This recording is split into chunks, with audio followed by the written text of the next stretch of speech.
एहसान ए दोस्त, ठंडी रात थी। उत्तराखंड के नैनीताल की वादियों में कोहरा इतना घना था कि मानो आसमान ने धरती को अपनी बाहों में समेट लिया हो। पहाड़ी रास्तों पर सन्नाटा पसरा था, सिवाय एक पुरानी हवेली के, जहां से हल्की हल्की रोशनी की किरणें बाहर झांक रही थी। नमस्कार दोस्तों, आप देख रहे हैं हेलो इंडिया, आपका अपना प्लेटफॉर्म। हमारी कहानियां पसंद आए तो चैनल को सब्सक्राइब करें और बेल आइकन दबाएं। फेसबुक पर हैं तो फॉलो करें, अपना कीमती सुझाव कमेंट में जरूर दें। आपका साथ ही हमारी ताकत है। तो चलिए कहानियों के इस सफर को शुरू करते हैं। ये थी शाहजादा हवेली, जो नैनीताल के इतिहास में एक रहस्यमय पहचान रखती थी। स्थानीय लोग इस हवेली के बारे में फुसफुसाते थे। कुछ कहते थे कि यहाँ भूत प्रेत का साया है, तो कुछ का मानना था कि हवेली में कोई अनसुलझा राज छिपा है। इसी हवेली के मुख्य दरवाजे पर एक शख्स खड़ा था। उसका नाम था आरिफ खान। लंबे काले बाल, गहरी भूरी आंखें और चेहरे पर एक अजीब सा आत्मविश्वास। आरिफ एक पत्रकार था जो अपने करियर में कुछ बड़ा करना चाहता था। उसे अपने संपादक से एक गुप्त सूचना मिली थी कि शाहजादा हवेली में कुछ ऐसा है जो दुनिया के सामने लाने लायक है। आरिफ को रहस्यों को सुलझाने का जुनून था, और यही जुनून उसे इस ठंडी रात में हवेली के सामने ले आया था। आरिफ ने अपने बैग से एक टॉर्च निकाली और हवेली के भारी लकड़ी के दरवाजे को धक्का दिया। दरवाजा चरमराया और धीरे धीरे खुल गया। अंदर का माहौल और भी ठंडा था। हवा में एक अजीब सी गंध थी, जैसे पुरानी किताबों और सड़ती हुई लकड़ी की।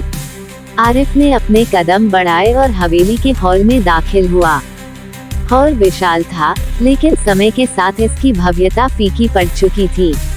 दीवारों पर पुरानी पेंटिंग्स लटकी थी, जिन पर धूल जमी थी। एक बड़ा सा झाड़ फानूस छत से लटक रहा था, लेकिन उसकी रोशनी अब बुझ चुकी थी। आरिफ ने अपनी टॉर्च की रोशनी इधर उधर घुमाई। तभी उसकी नजर एक पुरानी डायरी पर पड़ी, जो हॉल के कोने में रखी एक मेज पर थी। वो डायरी की ओर बढ़ा।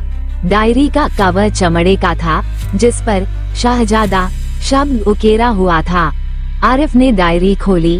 पहला पन्ना खाली था, लेकिन दूसरे पन्ने पर लिखा था, जो इस हवेली में आएगा वो सच को जानने की कीमत चुकाएगा। ये पंक्ति पढ़ते ही आरिफ के रोंगटे खड़े हो गए। उसने आसपास नजर दौड़ाई। हवेली में सन्नाटा था, लेकिन उसे ऐसा लगा जैसे कोई उसे देख रहा हो। उसने डायरी को अपने बैग में रखा और हवेली की गहराइयों में आगे बढ़ने का फैसला किया।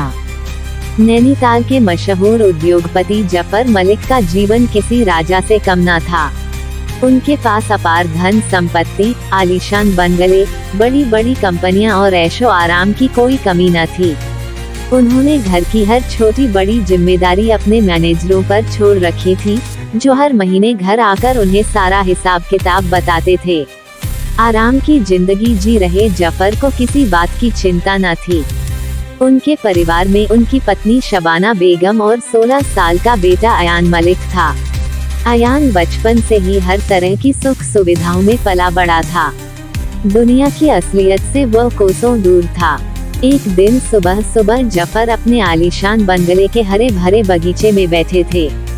उनके हाथ में अखबार था, सामने चाय का प्याला रखा था और वह दुनिया भर की खबरों में खोए हुए थे। अचानक उनके बेटे का एक दोस्त उससे मिलने आया।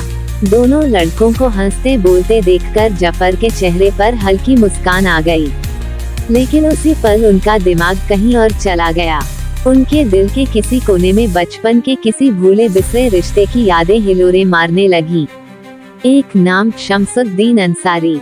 एक ऐसा नाम जो सालों से उनकी जिंदगी के पन्नों से धुंधला पड़ चुका था, लेकिन आज अचानक यादों की धूल झाड़कर चमकने लगा। जफर की आंखों के सामने वे दिन तैरने लगे, जब उनका जीवन संघर्षों से भरा था, जब हर कदम पर एक नया तूफान उनका इंतजार कर रहा था। वो तुरंत अंदर गए और अपनी पत्नी शबाना बेगम से बोले, सामान पैक कर लो, हमें एक जरूरी यात्रा पर जाना है। शबाना ने हैरानी से पूछा, हम कहाँ जा रहे हैं? जफर ने गहरी सांस ली और कहा, अपने पुराने दोस्त शमसुद्दीन अंसारी से मिलने। शबाना के चेहरे पर हल्की मुस्कान आ गई। उन्होंने ये नाम अपने पति के मुंह से सालों पहले सुना था। वो बिना कोई सवाल किए तैयार होने लगी। तभी जफर बाहर आए और अपने बेटे अयान से बोले, बेटा तैयार हो जाओ, हमें तुम्हें एक बहुत खास शख्स से मिलवाना है। अयान ने अनमने ढंग से कहा, अब्बू आप जाइए, मुझे नहीं जाना। लेकिन जफर ने गंभीर स्वर में कहा, नहीं बेटा तुम्हें जाना होगा, ये यात्रा तुम्हारे लिए बहुत जरूरी है। अयान को समझ नहीं आया कि उनके पिता किस खास शख्स की बात कर रहे हैं, लेकिन वो उनके अनुरोध को मना न कर सका। आखिरकार परिवार कार में बैठा और यात्रा शुरू हुई। लंबी यात्रा के बाद वे खिरसूपुर पहुँचे। यहाँ पहुंचकर जफर एक बैंक में गए और वहाँ से 10 से 12 लाख रुपए निकाले। ये देखकर अयान हैरान रह गया। उसने पूछा, अब्बू आपने इतने पैसे क्यों निकाले? जफर ने हल्की मुस्कान के साथ कहा, क्योंकि मुझे एक पुराना कर्ज चुकाना है। ये सुनकर अयान और भी हैरान हो गया। वो सोचने लगा कि उनके पिता के पास अपार धन संपत्ति है, फिर भला वे किसके कर्जदार हो सकते हैं। उसने उलझन भरे लहजे में पूछा, अब्बू आप मजाक कर रहे हैं न? आप जैसे अमीर शख्स पर कर्ज कैसे हो सकता है? जफर ने गहरी निगाहों से बेटे को देखा और धीरे से कहा, अगर तुम्हें यकीन ना हो तो सुनो, मैं तुम्हें एक कहानी सुनाता हूँ। ये कहानी उस वक्त की है जब मैंने जिंदगी की शुरुआत की थी। जब तुम इस कहानी को पूरी तरह समझ जाओगे, तब तुम खुद ही तय कर लोगे कि मुझ पर कोई कर्ज है या नहीं। अब तक चुप बैठी शबाना ये सब देखकर हल्के से मुस्कुराई। उन्हें पता था कि यह सफर सिर्फ दोस्त से मिलने का नहीं, बल्कि एक बेटे को जिंदगी का असली सबक सिखाने का भी है। गाड़ी आगे बढ़ रही थी और यादों का एक पन्ना खुलने को तैयार था। जफर ने एक गहरी सांस ली और अपने अतीत के पन्नों को पलटते हुए कहानी शुरू की। बेटा, एक वक्त था 20 साल पहले। यह ऐसा वक्त था जब हमारी दुनिया बहुत छोटी थी। सपने बड़े थे लेकिन जेब खाली थी। उस वक्त हम खिरसूपुर के एक छोटे से गांव में रहते थे। मेरी जिंदगी में एक शख्स था जिसका नाम था शमसुद्दीन अंसारी। शमसुद्दीन मेरा दोस्त ही नहीं, मेरा बड़ा भाई भी था।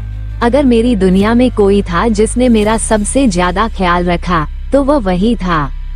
मेरे माता पिता बचपन में ही गुजर गए थे और मैं अनाथ हो गया था। मैं समाज के सहारे बड़ा हुआ, लेकिन असल मायनों में शमसुद्दीन और उनकी बीवी नसीमा बेगम ही थे जिन्होंने मुझे परिवार जैसा एहसास कराया। वे मुझे जफ्फू कहकर बुलाते थे और अपने छोटे भाई की तरह प्यार करते थे। उनकी अपनी एक दुनिया थी, एक छोटी सी गृहस्थी जिसमें एक बेटा और एक बेटी थे। परिवार बड़ा नहीं था, लेकिन दिल बहुत बड़ा था। कोई भी परेशानी आती तो शमसुद्दीन बिना पूछे ही सामने खड़े हो जाते। वे हमेशा कहते थे, जफ्फू जब तक मैं जिंदा हूँ तुम्हें किसी चीज की कमी नहीं होगी। वक्त बीतता गया। मैंने किसी तरह अपनी पढ़ाई पूरी की और एक अच्छी नौकरी की तलाश में था, लेकिन मुझे कोई नौकरी तो दूर, अच्छा काम भी नहीं मिल रहा था। गांव में बेरोजगारी थी और परिवार चलाने के लिए मुझे कुछ न कुछ तो करना ही था। इसी बीच आसपास के लोगों को मेरी शादी की चिंता सताने लगी। मुझे भी लगा कि जिंदगी में स्थिरता आएगी, शायद शादी के बाद कोई रास्ता मिल जाए। मेरी शादी शबाना बेगम से हो गई। शादी की पहली कुछ रातें तो सपनों में ही कटी, लेकिन फिर हकीकत ने ऐसा झटका दिया कि पैरों तले जमीन खिसक गई।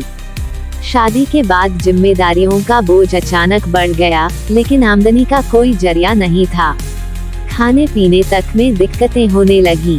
मैं रोज शमसुद्दीन के पास जाता और उसे अपनी परेशानी बताता। वो हर बार मेरा हौसला बढ़ाता।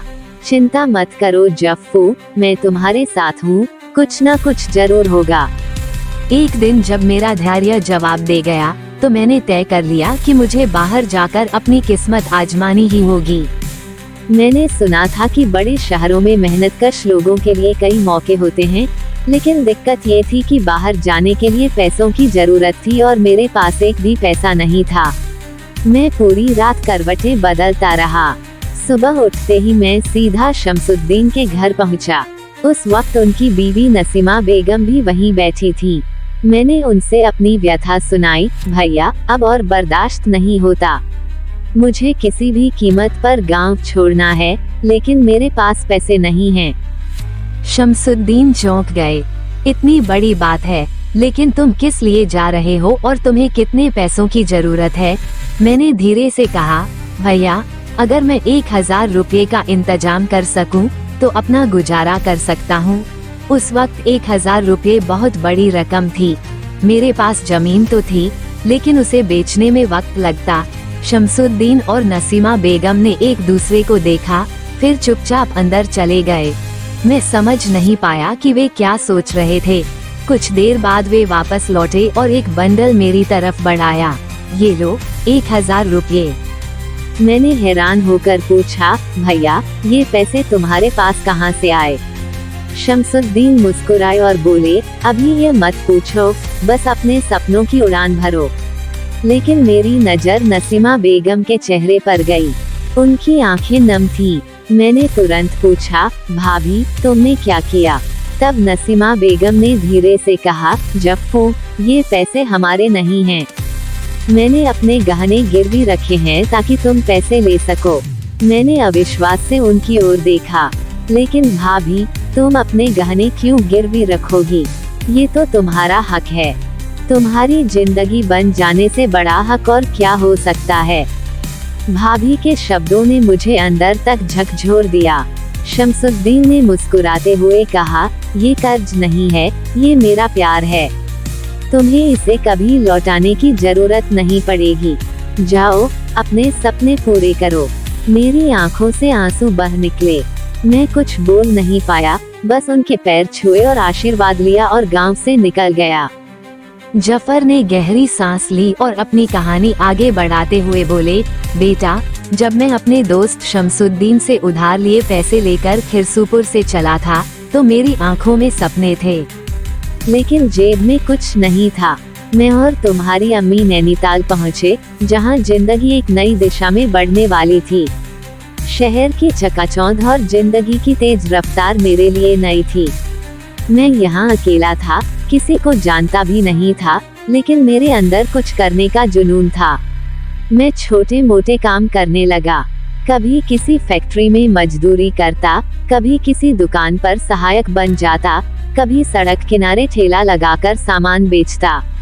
बेटा, उस वक्त मैंने हर तरह का काम किया। मेरा एक ही लक्ष्य था, अपने पैरों पर खड़ा होना। धीरे धीरे मेहनत रंग लाने लगी। छोटे मोटे कारोबार को बढ़ाने का विचार मन में आया। पहले मैंने छोटी सी दुकान खोली।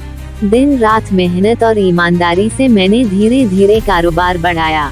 वक्त बीतता गया और जल्द ही मेरी गिनती नैनीताल के मशहूर कारोबारियों में होने लगी।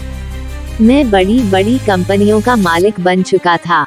दौलत की कोई कमी नहीं थी, लेकिन इस दौड़ और सफलता की चमक में मैं अपने अतीत को पूरी तरह भूल चुका था। वह दोस्त जिसने बिना सोचे समझे अपनी मेहनत की कमाई मुझे दे दी थी ताकि मैं अपने सपने पूरे कर सकूं। जफर कुछ पल चुप हो गए और फिर उन्होंने आगे कहना शुरू किया, बेटा, उस दिन मैं अपने घर के बगीचे में बैठकर चाय पी रहा था और अखबार पढ़ रहा था। तभी मैंने तुम्हें और तुम्हारे दोस्त को बातें करते देखा। तुम्हारी दोस्ती देखकर अचानक मेरे दिल में हलचल मच गई और मुझे अपने पुराने दोस्त शमसुद्दीन की याद आ गई। मैंने सालों से उसके बारे में नहीं सुना था और न ही कभी सोचा था कि उसने मेरी कितनी मदद की है। तब मुझे अपनी गलती का एहसास हुआ, जिसकी वजह से मैं इस मुकाम पर पहुंचा हूं। मैंने उसे कभी शुक्रिया भी नहीं कहा और न ही उसके जीवन की मुश्किलों को जानने की कोशिश की। मुझे खुद पर शर्मिंदगी महसूस होने लगी और उसी पल मैंने फैसला कर लिया कि अब और देर नहीं कर सकता।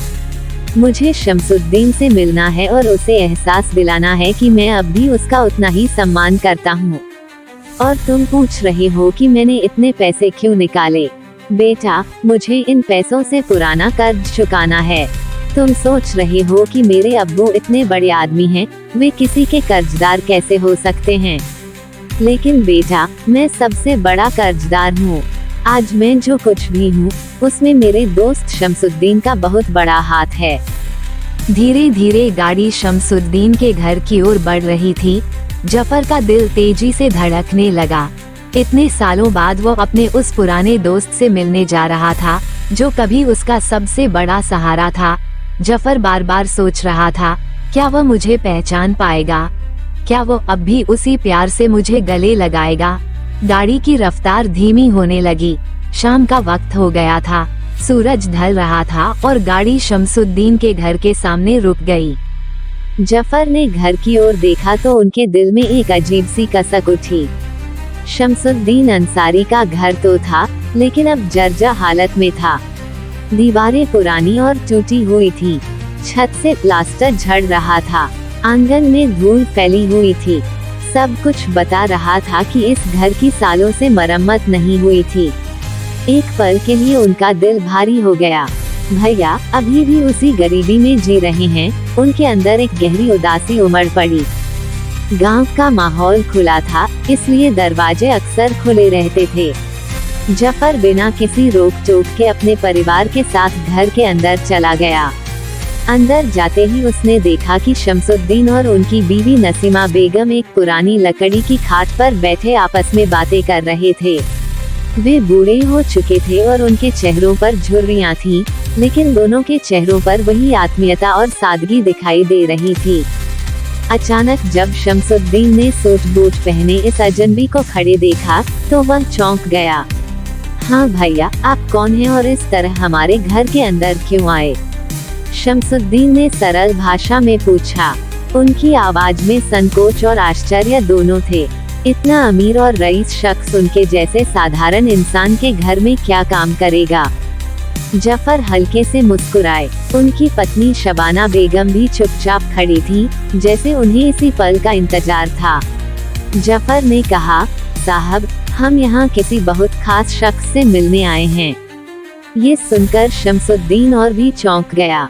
उसने इधर उधर देखा और बोला, अरे भाई, हमारे घर में कौन खास है? ये तो गरीबों का घर है, साहब यहाँ नहीं आते। अब जफर अपनी मुस्कान रोक नहीं पाए। उन्होंने कहा, नहीं भाई, मेरे लिए तो आप साहब हैं। अगर आप ना होते तो मैं आज यहाँ न होता। शमसुद्दीन का आश्चर्य अब और बढ़ने लगा। उसने जफर को ध्यान से देखा। ये शख्स उसे जाना पहचाना लग रहा था, लेकिन वो उसे पहचान नहीं पा रहा था। तभी जफर ने धीरे से कहा, भैया, मेरा नाम जफर मलिक है, लेकिन एक वक्त था जब कुछ लोग मुझे प्यार से जफ्फू कहकर बुलाते थे। ये सुनते ही शमसुद्दीन और नसीमा बेगम दोनों स्तब्ध रह गए। उनकी नजरें उस शख्स पर टिकी थी। एक पल के लिए लगा जैसे वक्त ठहर गया हो। जफ्फू, शमसुद्दीन ने धीरे से दोहराया। उसने जफर के चेहरे को और गहराई से देखा। अचानक ऐसा लगा जैसे किसी भूली हुई याद ने उनके दिल को झकझोर दिया हो। ये वही जफ्फू था, उनका छोटा भाई, जिसे उन्होंने सालों पहले अपनी मेहनत की कमाई से ऊंची उड़ान पर भेजा था। अब शमसुद्दीन की आंखों में आंसू भर आए। बिना कोई और सवाल पूछे वो दौड़कर जफर से लिपट गए। अरे जफ्फू, तू तो बिल्कुल बदल गया है। तुझे पहचानना भी मुश्किल हो गया है। मेरे भाई, मेरे छोटे जफ्फू। जफर की आंखें भी नम हो गईं। उन्होंने भी अपने दोस्त को कसकर गले लगा लिया। भैया, इतने सालों बाद लौटने में तुमने बहुत देर कर दी, पर मैं तुम्हें कभी नहीं भूला। शमसुद्दीन की आंखों से खुशी के आंसू टपक रहे थे। उनकी आवाज कांप रही थी। अरे जफ्फू, अब तू बहुत बड़ा आदमी हो गया है, पर इतने सालों तक तूने हमें क्यों याद नहीं किया? जफर का गला रूंध गया। भैया, मैं अपनी तरक्की की चकाचौंध में उलझा हुआ था, पर अब समझ आया है कि असली दौलत क्या होती है। अब तक माहौल भावुक हो चुका था, लेकिन फिर जो हुआ उसने गांव वालों को भी हैरान कर दिया। जफर की पत्नी शबाना बेगम ने धीरे से आगे बढ़कर शमसुद्दीन और नसीमा बेगम के पैर छुए। ये देख गांव वाले, जो अब तक बाहर से देख रहे थे, अवाक रह गए। अरे, एक करोड़पति की बीवी इन बेचारों के पैर छू रही है। ये देख नसीमा बेगम खुद भी घबरा गईं। उन्होंने जल्दी से शबाना को उठाया और कहा, अरे बहन, तुम क्या कर रही हो? हम तो आम लोग हैं, तुम इतनी बड़ी औरत होकर हमारे पैर क्यों छू रही हो? शबाना की आंखों में भी आंसू थे। वे भावुक होकर बोलीं, बहन, आज हम जो कुछ भी हैं, आप लोगों की वजह से हैं। अगर आप और बड़े भैया ने उस दिन मेरे शौहर की मदद न की होती तो आज हम यहाँ न होते। बस यही शुक्रिया है जो मैं अपने परिवार की तरफ से आपको देना चाहती हूँ। गांव वाले, जो अब तक चुपचाप ये सब देख रहे थे, धीरे धीरे घर के अंदर आने लगे। वे फुसफुसाने लगे। अब घर के बाहर भीड़ जमा हो गई थी। यह नजारा देखकर सभी हैरान थे। शमसुद्दीन अभी भी अपनी पत्नी का हाथ पकड़े हुए थे। उनकी आंखों से लगातार आंसू बह रहे थे, लेकिन ये खुशी के आंसू थे। जफ्फू, तुम वाकई बहुत बड़े आदमी बन गए हो। जफर ने धीरे से मुस्कुराते हुए कहा, भैया, मैं कभी बड़ा नहीं बन पाया, लेकिन तुम्हारा छोटा भाई अभी भी वैसा ही है। गांव वालों को अब समझ में आ गया कि यह करोड़पति शख्स शमसुद्दीन का वही पुराना दोस्त था जिसका उसने कभी साथ दिया था। कुछ देर बाद माहौल थोड़ा शांत हुआ। तभी नसीमा बेगम, जो अब तक चुपचाप सब कुछ देख और सुन रही थीं, आखिरकार बोल पड़ी, अरे, ऐसे ही खड़े खड़े बातें करते रहोगे या उसे भी बैठने को कहोगे? उनकी आवाज में स्नेह तो था, लेकिन इतने बड़े आदमी के साथ कैसा व्यवहार करना है, इसकी झिझक भी थी। ये सुनकर शमसुद्दीन हड़बड़ा गया और तुरंत बोला, अरे हाँ, बैठ जाओ भाई। देखो, इतने सालों बाद आए हो और मैंने तुम्हें खड़ा कर दिया है। जफर और उनकी पत्नी शबाना मुस्कुराकर बैठ गए। अब माहौल कुछ सहज हो गया था। घर में एक पुरानी चारपाई और 2 लकड़ी की कुर्सियां थीं। जफर और उनकी पत्नी वहां बैठ गए। जफर का बेटा अयान भी पास ही खड़ा था, लेकिन उसकी नजर बार बार इधर उधर देख रही थी। घर की हालत देखकर वह भी दुखी था। जफर ने शमसुद्दीन का हाथ अपने हाथों में लिया और उसे गहराई से देखा। भैया, तुम क्या सोचते हो, मैं सिर्फ तुमसे मिलने आया हूँ? नहीं, मैं तुम्हारा कर्ज चुकाने आया हूँ, वो कर्ज जो तुमने मुझ पर लिया था। शमसुद्दीन हंसने लगा, लेकिन उसकी हंसी में दर्द था। अरे जफ्फू, क्या अब भी तुम्हें लगता है कि यह कर्ज था? अरे, ये तो बस एक भाई था जो अपने छोटे भाई की मदद कर रहा था। अगर तुम्हारा बड़ा भाई तुम्हारा ख्याल नहीं रखता तो कौन रखता? कर्ज ऐसी चीज है जिसे कोई लौटाने के बारे में सोचता है, और मैंने कभी इसके बारे में नहीं सोचा। जफर ने उसकी बात सुनकर धीरे से अपने साथ लाया ब्रीफकेस खोला। उसमें करीने से रखे नोटों के बंडल थे। उसने उसे शमसुद्दीन और नसीमा बेगम के सामने रख दिया। देखो भैया, मैं तो सिर्फ तुम्हारा कर्ज लौटाने आया था, लेकिन अब मुझे लगता है कि मेरी जिंदगी की सबसे बड़ी गलती तुम्हें भूल जाना थी। ये पैसे रख लो, अब इसकी जरूरत मुझसे ज्यादा तुम्हें है। ये देखकर शमसुद्दीन और नसीमा बेगम दोनों अवाक रह गए। नसीमा बेगम की आंखें भर आईं। बेटा, पैसा ही सब कुछ नहीं होता, लेकिन जब मुश्किलें बढ़ जाती हैं, तो इंसान पैसे के बिना लाचार हो जाता है। अब शमसुद्दीन धीरे धीरे अपनी कहानी सुनाने लगा। तुम जब यहाँ से चले गए तो हम दोनों पति पत्नी मेहनत मजदूरी करने लगे। दिन रात मेहनत करके अपने गहने छुड़ाए और सोचा कि जिंदगी आराम से कट जाएगी, लेकिन धीरे धीरे परेशानियां बढ़ने लगीं। बेटा बड़ा होने लगा, उसे पढ़ाना था, लेकिन पैसे नहीं थे। बेटी जवान हुई, उसकी शादी की चिंता सताने लगी। धीरे धीरे मेरी तबीयत खराब होने लगी और मैं बीमार रहने लगा। बीमार इंसान काम नहीं कर सकता और मेरी कमाई बंद हो गई। बेटे ने घर का खर्च चलाने के लिए मजदूरी शुरू कर दी, लेकिन मजदूरी से जितना भी पैसा मिले, कभी कभी दवा खरीदने के लिए भी काफी नहीं होता था। हमने बेटी को उसके मामा के घर भेज दिया ताकि घर का खर्च थोड़ा कम हो सके। शमसुद्दीन की आंखें भर आईं। किसी को हमारी हालत की परवाह नहीं थी।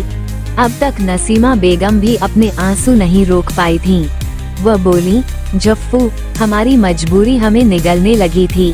हमने कभी नहीं सोचा था कि जिन हाथों से हम तुम्हें आशीर्वाद देते थे, उन्हीं हाथों से एक दिन हमें दूसरों से मदद मांगनी पड़ेगी। जफर की आंखें भी भर आईं। उन्होंने धीरे से कहा, भैया, अगर तुमने एक बार भी मुझसे कहा होता तो क्या मैं तुम्हारी मदद नहीं करता? शमसुद्दीन ने धीरे से मुस्कुराते हुए कहा, तुम अपनी दुनिया में मस्त थे और हमें किसी के सामने भीख मांगने की आदत नहीं है। इसी बीच एक दुबला पतला लड़का घर के दरवाजे पर खड़ा था। उसके कपड़े गंदे थे, माथे पर पसीना था और चेहरे पर थकान। वह कहता है, बाबूजी, आज बड़ी मुश्किल से। बोलते बोलते वह अचानक रुक गया। वह समझ नहीं पाया कि घर में कौन बैठा है। उसने देखा कि उसके माता पिता के पास एक अनजान शख्स बैठा है। शमसुद्दीन ने उसकी ओर इशारा करके कहा, जफ्फू, यह मेरा बेटा है। जफर ने उसे प्यार से देखा।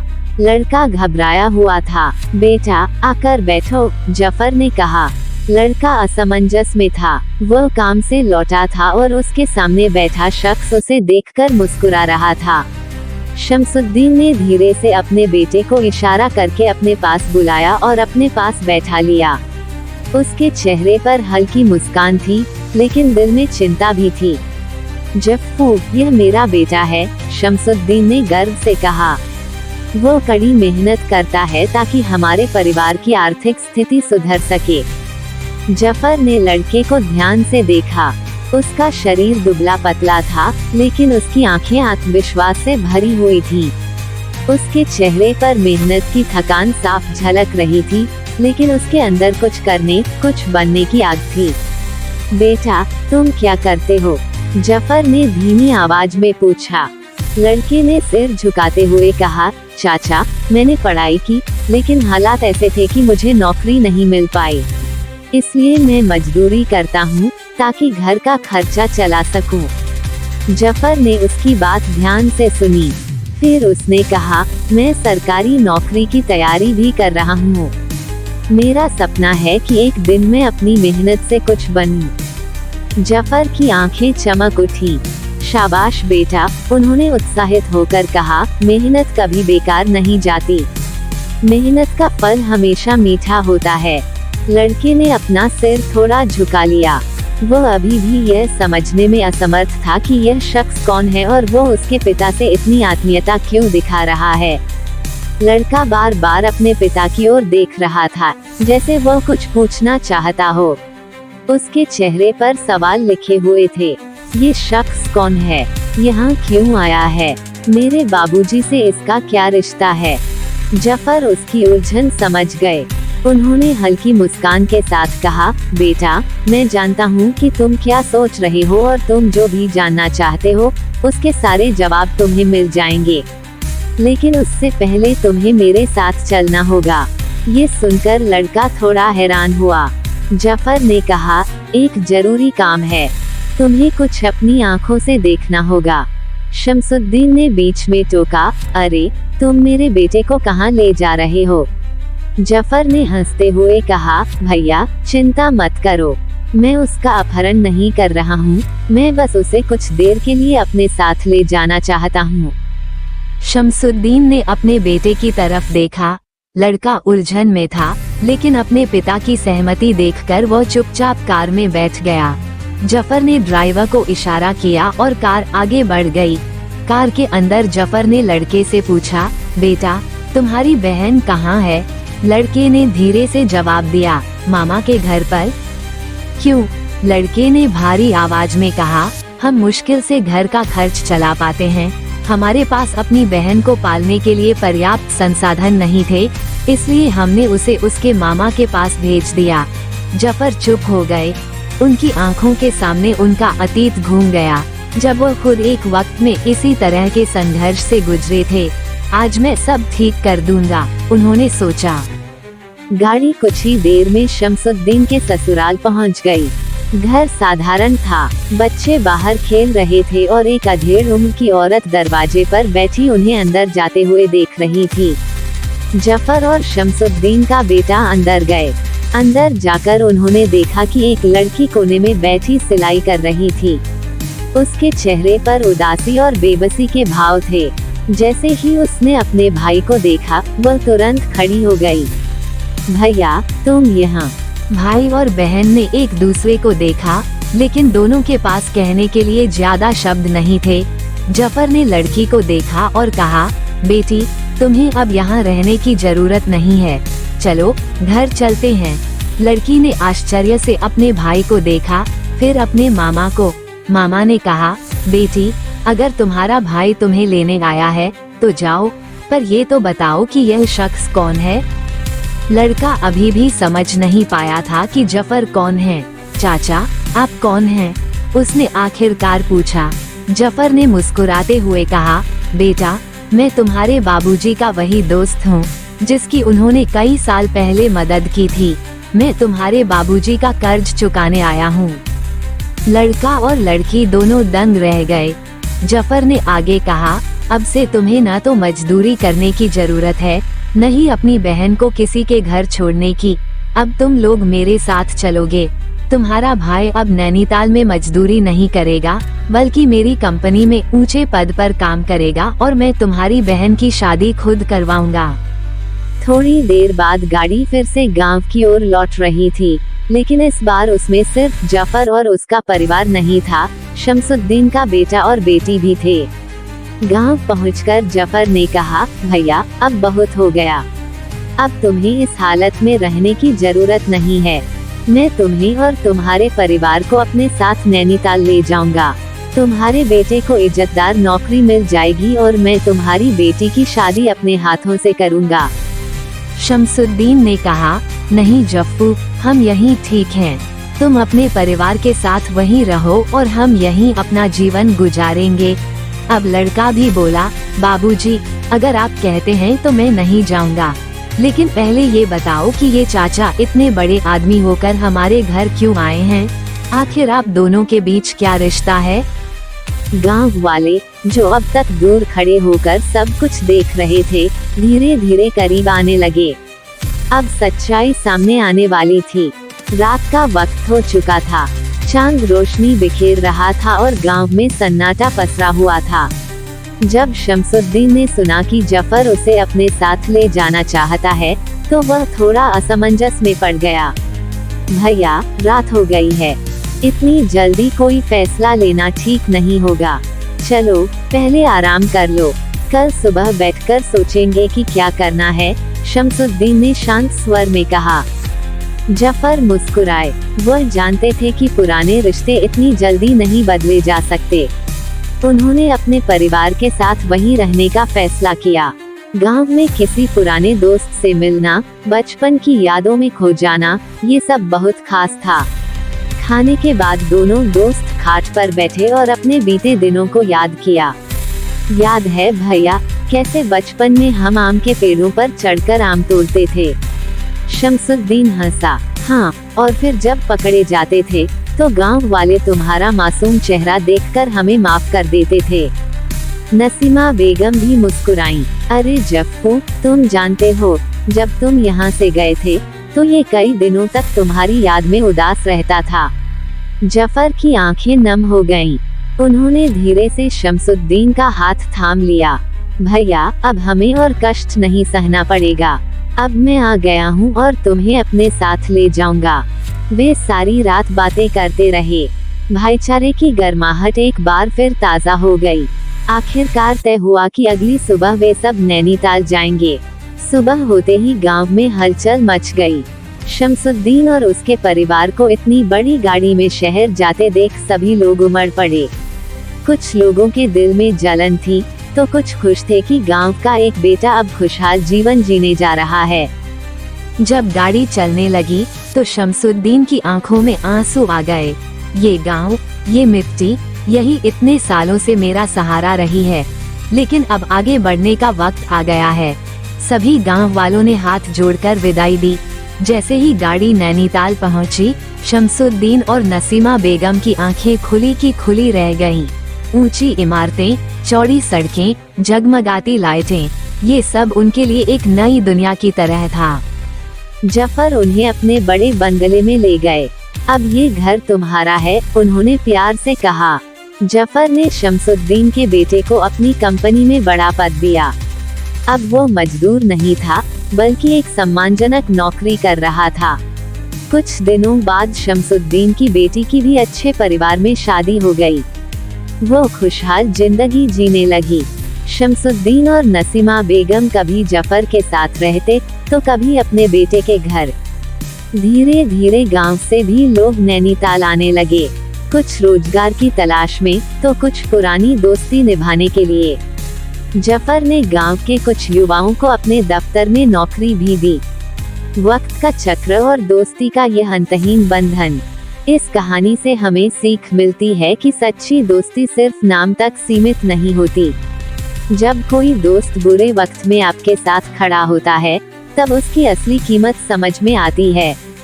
इंसानियत और रिश्तों की कद्र करना दौलत, शोहरत और कामयाबी से ज्यादा जरूरी है। अगर आपकी जिंदगी में कोई ऐसा दोस्त है जिसने आपके बुरे वक्त में आपका साथ दिया, तो उसे कभी न भूलें, क्योंकि सच्चे दोस्त से बड़ा कोई खजाना नहीं होता। इंसान चाहे कितना भी ऊंचा उठ जाए, चाहे कितनी भी दौलत और शोहरत कमा ले, अगर वह अपनी जड़ों को भूल गया तो एक दिन उसे पछतावे के अलावा कुछ नहीं मिलेगा। सफलता का घमंड अक्सर इंसान को यह एहसास कराता है कि वह सब कुछ कर सकता है, वह किसी पर निर्भर नहीं है। लेकिन वो ये भूल जाता है कि जिस जमीन से वह उठा है, अगर वह खिसक गई तो उसके पास कुछ नहीं बचेगा। आज के वक्त में लोग दौलत के पीछे इस तरह भागते हैं कि वे अपने रिश्ते, परिवार, दोस्त और यहाँ तक कि खुद को भी भूल जाते हैं।